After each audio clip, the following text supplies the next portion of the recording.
ये बातें नहीं पीछे।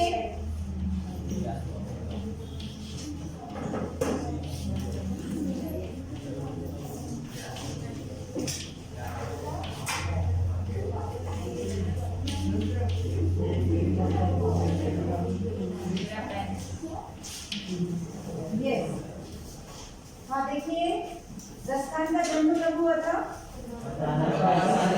1598। और कहाँ हुआ था?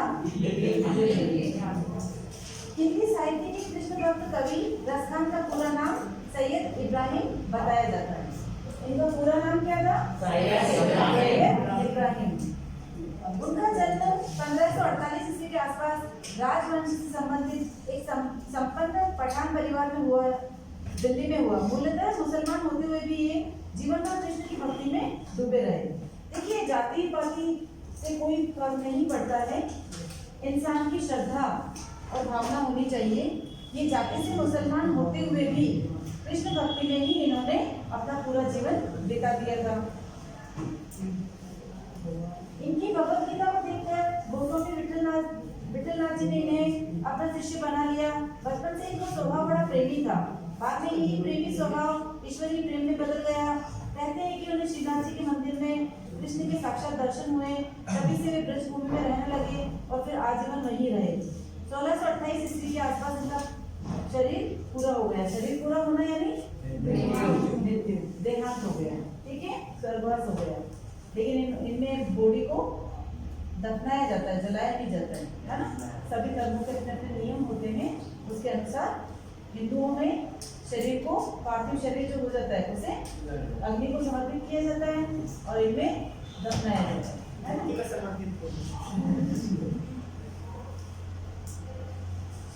अब देखिए, बचपन से प्रेमी स्वभाव था इनका और ईश्वरीय प्रेम में बदल गया आगे जाकर ये, क्योंकि उनका स्वभाव बहुत अच्छा था, सभी से बहुत अच्छे से रहते और लास्ट में ये ईश्वरीय प्रेम में इनका स्वभाव बदल गया।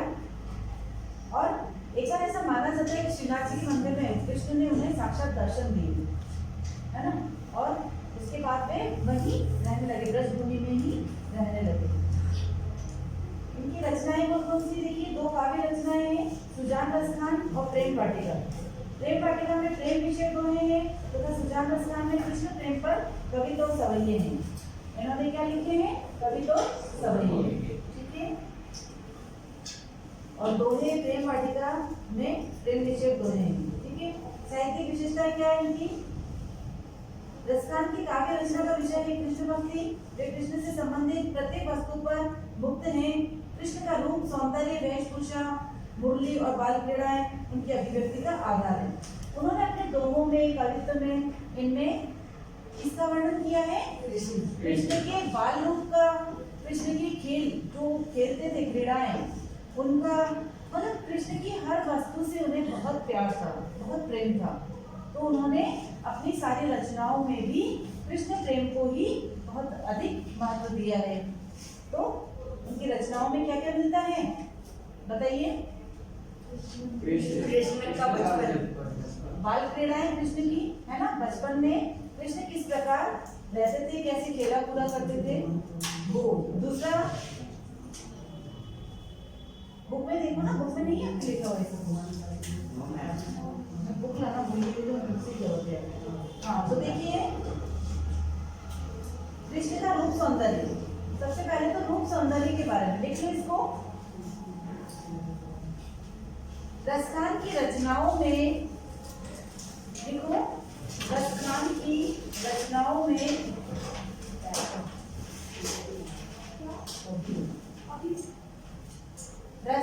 की रचनाओं में कृष्ण का रूप सौंदर्य,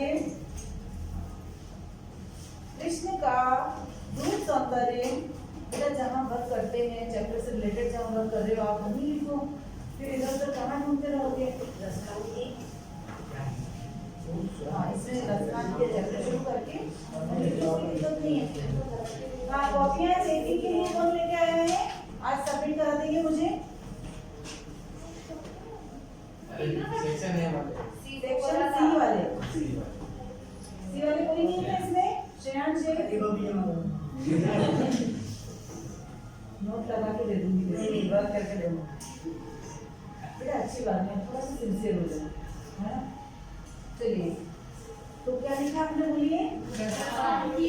दस्तान की रचनाओं में कृष्ण का रूप सौंदर्य,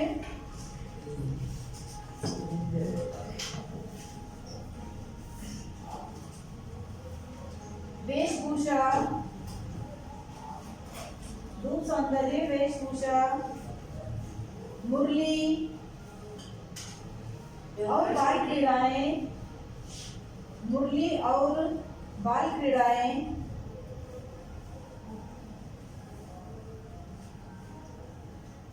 उनकी अभिव्यक्ति का आधार है।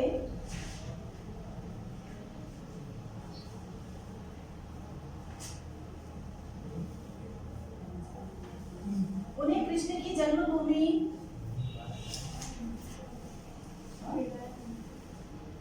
क्रीड़ाएं उनकी अभिव्यक्ति का आधार है, उनकी अभिव्यक्ति का आधार है।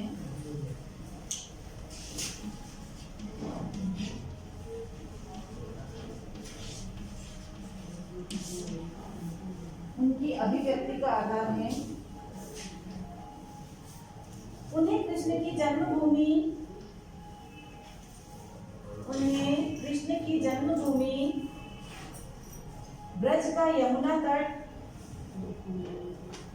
ब्रज का यमुना तट, वहां के वन बाग,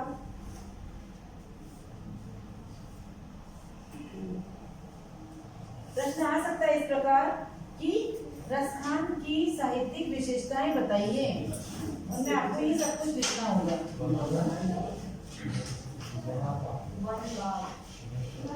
वहां के वन बाग के बीच में योजक चिन्ह लगाएंगे और सबके बीच में अल्पविराम लगाते चलेंगे। पशु पक्षी, योजक चिन्ह बीच में, पशु पक्षी,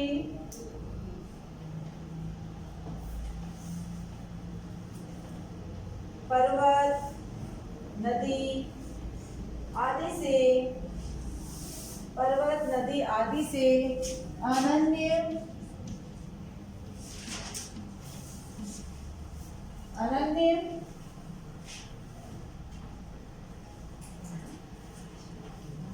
प्रेम है। मैं एक बार कृष्ण की के बाद बोलूंगी, आप इतना स्लो लिखोगे तो मैं दोबारा नहीं बोलूंगी। बताएगा आप पूरा सिंसियरली अगर क्लास में बैठना चाहते हो तो बैठो, नहीं तो मैं क्लास से बाहर निकाल दूंगी आपको। मैं जो देगा उन्हें कृष्ण की जन्मभूमि, ब्रज का यमुना तट,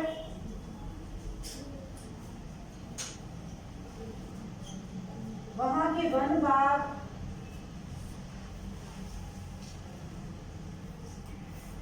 पशु पक्षी, पर्वत नदी आदि से अनन्य प्रेम है।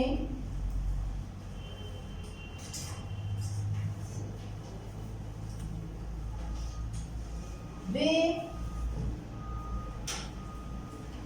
कृष्ण की भक्ति में लीन रहने वाले,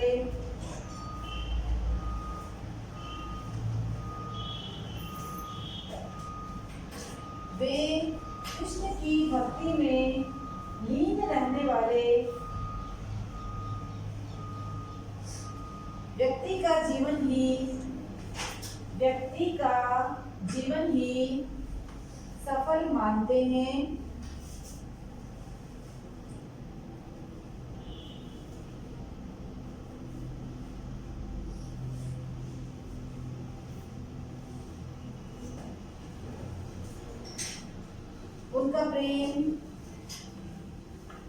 उनका प्रेम अत्यंत पवित्र,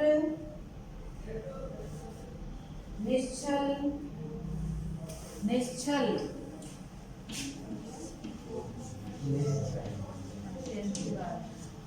पवित्र, निश्चल और निवेदन प्रधान है।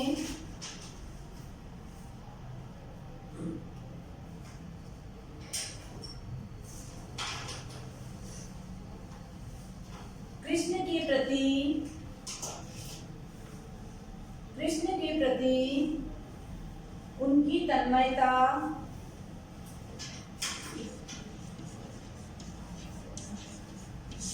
तन्मयता,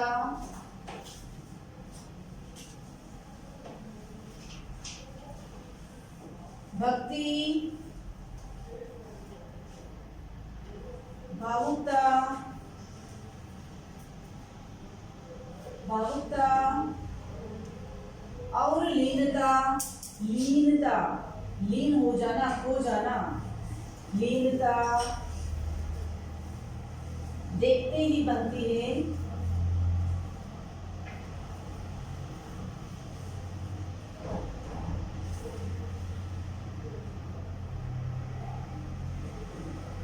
देखते ही बनती है। चलिए यहाँ देखिए, ये बताया गया है कि रसखान मुस्लिम जाति के होते हुए भी कृष्ण भक्ति में इतने लीन रहते थे, इतने तन्मय रहते थे कि उन्हें यदि हम देखते तो हमें भी आश्चर्य होता कि वो किस प्रकार की भक्ति कर रहे हैं। लीन हो जाना यानी खो जाना, तन्मयता यानी बेसुध, उन्हें कृष्ण के अलावा कुछ भी नजर नहीं आता। ठीक है, चलिए पहला सवैया नोट कर लीजिए। मानुष हो तो वही रस खानी, बसो ब्रज गोकुल गांव की ग्वारन। जो बसु हो तो कहा बस मेरो, चलो नित नंद की धेनु मंजारन।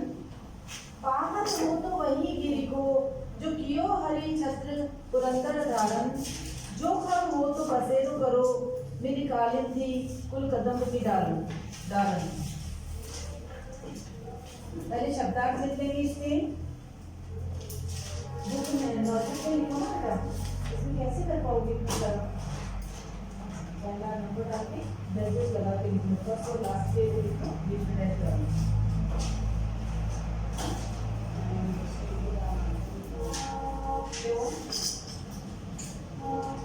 शब्दार्थ लिखिए एक बार।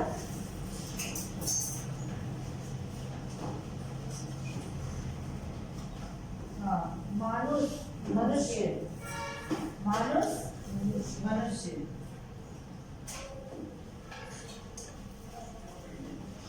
बसो बसना या रहना। ठीक है, बसो या रहूं।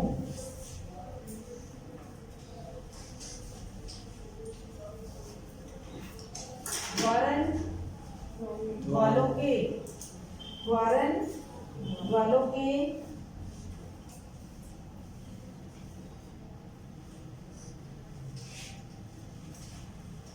बस यानी वश, बस वश।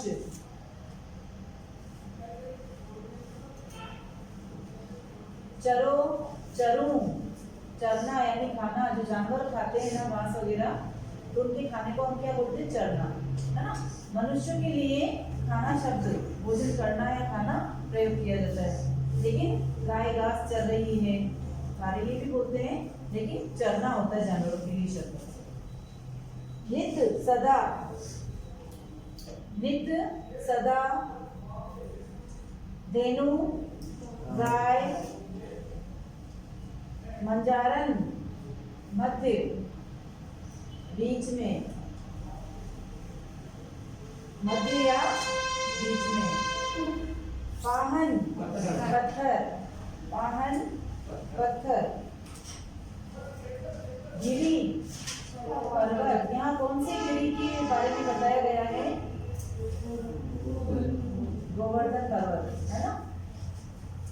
छत्र छाता, उन्होंने अपनी इस लास्ट वाली फिंगर पर छाते की तरह उठा लिया था। किसे उठा लिया था? गोवर्धन पर्वत को। धारण धारण,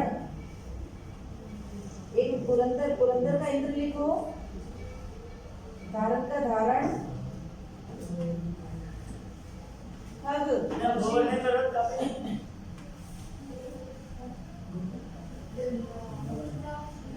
मथुरा वृंदावन जाना कभी, वहाँ पे पूरी आपको सारी जानकारी मिल जाएगी। गोवर्धन पर्वत की परिक्रमा करके आते हैं सभी, जब चाहते हैं ना उस चक्र में। हाँ, बहुत बड़ा बड़ा कई लोग जो पैदल नहीं कर सकते हैं, पैदल करते हैं लोग, और नहीं कर सकते हैं तो किसी भी साधन से करते हैं। चलिए, पुरंदर इंद्र धारण धारण, खग पक्षी, बसेरो निवास, बसेरा करना यानी रहना, निवास करना, निवास करना या रहना। कालिंदी, कालिंदी किसे कहेंगे? यमुना नदी के बारे में कहा गया है। कालिंदी, पुल किनारा, पुल किनारा, डारण डालें डालियां, कदम की डारण यानी कदम के वृक्ष की डालियां। ठीक है, लिखा सभी ने?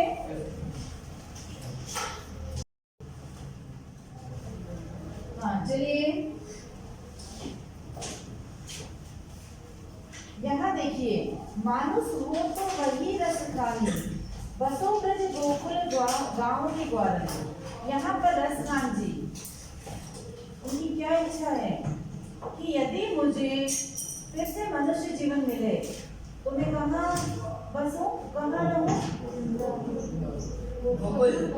गोकुल में, गोकुल गांव के जो ग्वाले हैं उनके साथ रहूं। ऐसा क्यों कहा उन्होंने? क्योंकि कृष्ण के सखा थे, सभी ग्वाले जो थे क्या थे? कृष्ण के मित्र थे, है ना? तो रसखान क्या कहते हैं कि यदि मैं मनुष्य का जीवन लूं या मुझे मनुष्य का जन्म मिले, अगले जन्म में यदि मैं मनुष्य बनता हूँ तो मुझे कहाँ रहना है? गोकुल में। किनके बीच में रहना है? ग्वालों के बीच। क्यों रहना है? क्योंकि वे कृष्ण के मित्र हैं। ठीक है, जो बस हो तो कहा बस मेरो, चरोनित नंद की धेनु मजाल। यदि मुझे अगला जन्म पशु के रूप में मिलता है तो वो कहाँ रहना चाहते हैं? गायों के बीच में। क्यों रहना चाहते हैं?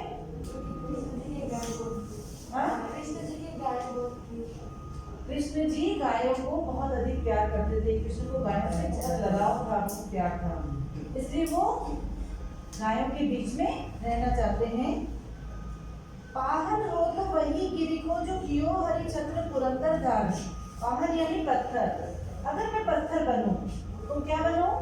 मैं गोवर्धन पर्वत बनूं, क्योंकि गोवर्धन पर्वत को क्या किया था कृष्ण ने? अपने उंगली पर धारण किया था। ठीक है, छाते के समान उसको अपने उंगली पर धारण किया था। तो यदि मैं पत्थर बनता हूँ तो मुझे वही गोवर्धन पर्वत बनना है, क्योंकि उसी कृष्ण ने अपने उंगली पर धारण किया था।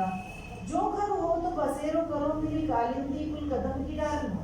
यदि मैं पक्षी बनता हूँ, खग यानी पक्षी, यदि मैं पक्षी बनता हूँ तो कहाँ रहना चाहते हैं रसखान? कदम की डाली पर, क्योंकि कदम की डाली, पक्षी कहाँ बैठते हैं अक्सर? उनका बसेरा कहाँ होता है पक्षियों का? कदम की डाली पर, सॉरी पेड़ों की डालियों पर, है ना? तो वो पक्षी बनना चाहते हैं, और पक्षी बनकर वे कदम की डालियों पर बैठना चाहते हैं। क्यों बैठना चाहते हैं कदम की डालियों पर? क्योंकि कृष्ण ने कदम के वृक्ष के नीचे बचपन में बहुत सारे खेल खेले, बड़े को बांसुरी बजाई, है ना? तो वे कदम के पेड़ के आसपास खेला करते थे। ऐसा क्यों चाहते हैं?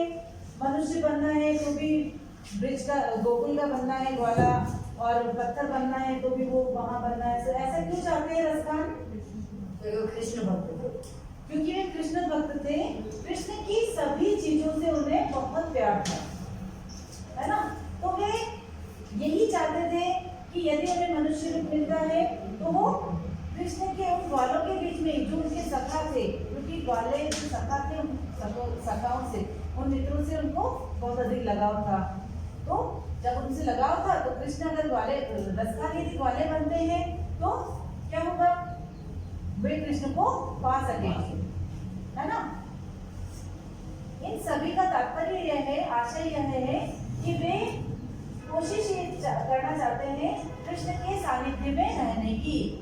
कृष्ण का प्रेम पाना चाहते हैं, इसलिए वो कृष्ण की जो जो चीजें हैं, जो वस्तुएं हैं, जो मित्र हैं, उन्हीं के बीच में रहना चाहते हैं ताकि वे कृष्ण का सामीप्य पा सके। ठीक है, चलिए तो यहाँ बाबा लिखिए रसखान, रसखान ब्रजभूमि के प्रति, रसखान ब्रजभूमि के प्रति अनुराग प्रकट करते हुए कहते हैं, ऐसे समझा तो नहीं लिखो सारा, पहले अभी लिखा हुआ हो तो रहने दो, या तो फिर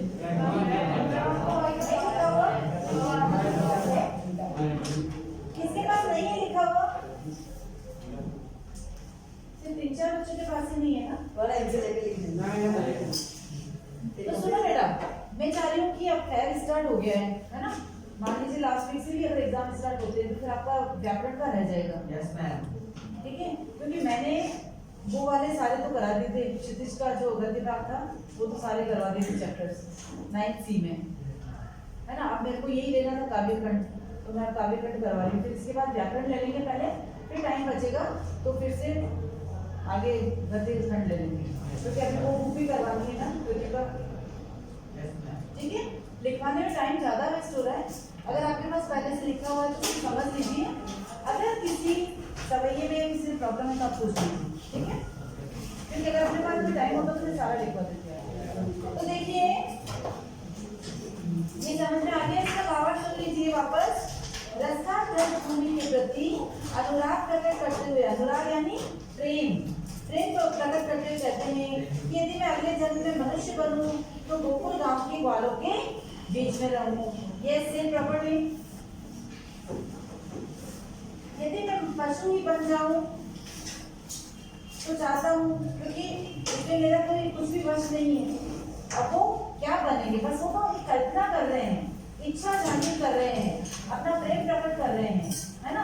क्योंकि उनके वश में तो है नहीं कुछ भी बनना, लेकिन वो ऐसा सोच रहे हैं कि यदि मैं मनुष्य बनूं तो गोकुल के ग्वालों के बीच में रहूं, यदि मैं पशु बनूं तो चाहता हूँ गाय बनकर रोज नंद की गायों के बीच ब्रजभूमि का विचरण करूं। विचरण करना यानी घूमना, उन गायों के बीच में घूमूं, क्योंकि कृष्ण गायों के बीच में जाकर उनसे बहुत अधिक प्रेम करते थे, उनके बीच में रहा करते थे, गायों को चराने के लिए जाते थे बचपन में।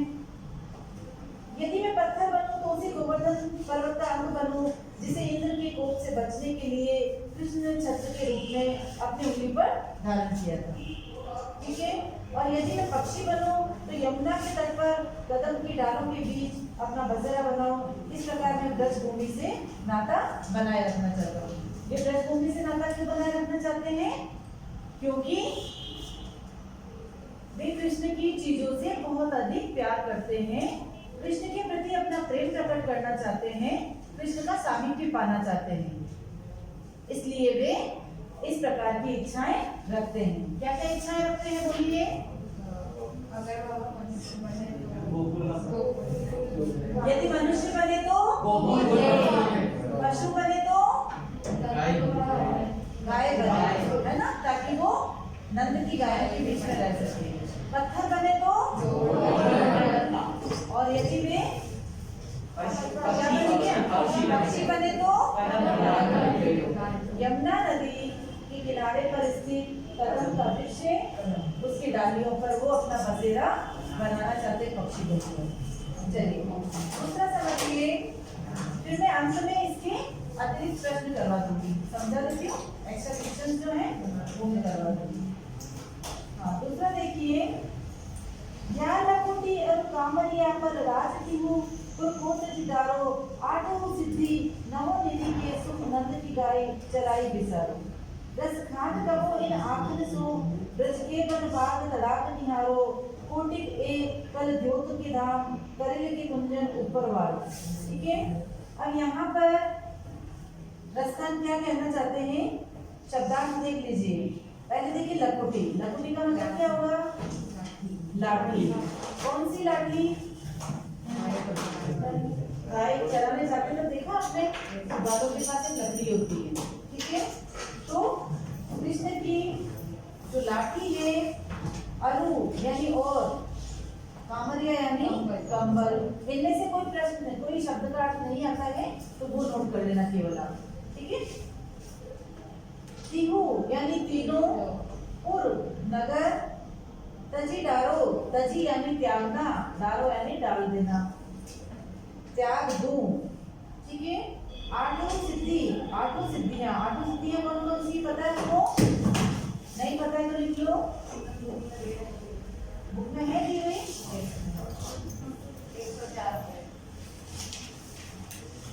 108 यस मैम है। चलिए तो बोलिए आठों सिद्धियां कौन कौन सी है?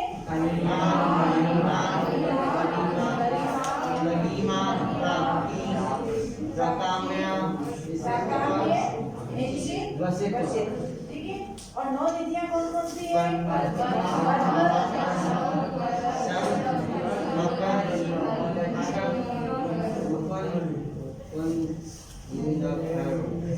ठीक है। विसारो, विसारना यानी भूलना, भूलू। तड़ाग, तड़ाग यानी तालाब। निहारो, निहारना, देखना, है ना। कोटिक, करोड़ों। कलयुग, सोना। धाम, घर। कुंजन, लताओं के घर। वारो, न्योछावर करना, वारना यानी न्योछावर करना। यहाँ पर रसखान क्या कहना चाहते हैं? रसखान कहते हैं कि मैं चाहता हूँ कि कृष्ण की लाठी और कंबल के बदले तीनों लोगों के राज्य को भी त्याग दूं। तीनों लोगों के राज्य कौन से हैं? कौन बताएगा? आकाश पाताल। जो तीनों लोग हैं ना,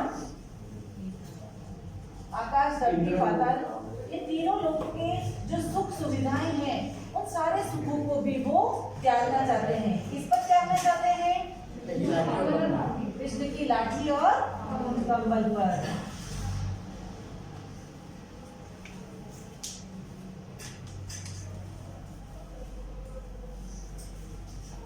तो वे ये कहते हैं कि कृष्ण की लाठी और कंबल के बदले मैं तीनों लोगों के राज्य को भी त्याग सकता हूँ, उसकी सुख सुविधाओं को त्याग सकता हूँ। नंद की गायों को चराने के बदले संसार के आठों सिद्धियों और कुबेर की 9 निधियों के सुखों को भी तज दूं यानी छोड़ दूं। किसके लिए छोड़ना चाहते हैं आठों सिद्धियां 9 निधियां? नंद की गायों को चराने के लिए, ठीक है। जब से मैंने अपनी आंखों से ब्रज प्रदेश के वनों, बगीचों और तालाबों को देखा है और करीब के घने झुंझुनों को देखा है, तब से मन होता है कि मैं इसमें निवास करने के लिए करोड़ों सुनहरे महलों को भी न्योछावर कर दूं। करोड़ों सोने के महल किसके लिए त्यागना चाहते हैं वो? देखो ऐसे प्रश्न बन सकते हैं, समझ के करिए इसको। किसके लिए करोड़ों सोने के महल त्यागना चाहते हैं?